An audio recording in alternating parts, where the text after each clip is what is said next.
Sangkathang-isip na karakter at ang pangunahing bida ng serye ng manga ng Dragon Ball na nilikha ni Akira Toriyama. Siya ay batay sa Son Wukong, kilala bilang Son Goku sa Japan at Monkey King sa kanluran, isang pangunahing karakter ng klasikong ika-16 na siglong nobelang Chino na Journey to the West, na sinamahan ng mga impluwensya mula sa Hong Kong action cinema ni Jackie Chan at Bruce Lee.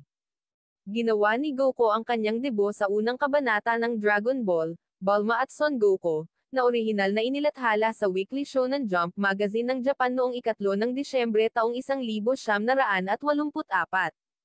Ipinakilala si Goku bilang monkey-tailed na batang lalaki na nagsasagawa ng martial arts at nagtataglay ng superhuman strength. Nakilala niya si Bulma at sumama sa kanya sa isang paglalakbay upang mahanap ang 7 Dragon Ball na nagbibigay ng hiling. Sa daan, nakahanap siya ng mga bagong kaibigan na sumusunod sa kanya sa kanyang paglalakbay upang maging mas malakas. Habang lumalaki si Goku, siya ang naging pinakamakapangyarihang mandirigma sa Earth at nakikipaglaban sa iba't ibang uri ng kontrabida sa tulong ng kanyang mga kaibigan at pamilya, habang nakakakuha din ng mga bagong kaalyado sa proseso. Ipinanganak sa ilalim ng pangalang Kakarot, bilang isang miyembro ng lahi ng Saiyan sa planet Vegeta. Ipinadala siya sa Earth bilang isang sanggol bago ang pagkawasak ng kanyang homeworld sa mga kamay ni Frieza, iniutos ni Beerus. Sa kanyang pagdating sa Earth, ang sanggol ay natuklasan ni Son Gohan, na naging adoptive grandfather ng batang lalaki at binigyan siya ng pangalang Goku.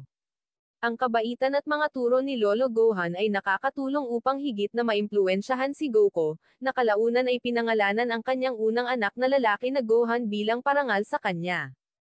Bilang bida ng Dragon Ball, lumilitaw si Goku sa karamihan ng mga episode, pelikula, espesyal sa telebisyon at OVA ng mga adaptasyon ng anime ng manga, Dragon Ball Z, at mga sumunod na pangyayari, Dragon Ball GT, Dragon Ball Super, pati na rin ang marami ng mga video game ng franchise.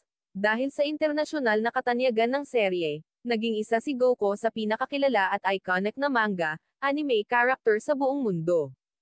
Sa labas ng franchise ng Dragon Ball, gumawa si Goku ng mga cameo appearance sa self-parody series ng Toriyama na Neko Majin Z, naging paksa ng iba pang mga parody, at lumabas sa mga espesyal na kaganapan.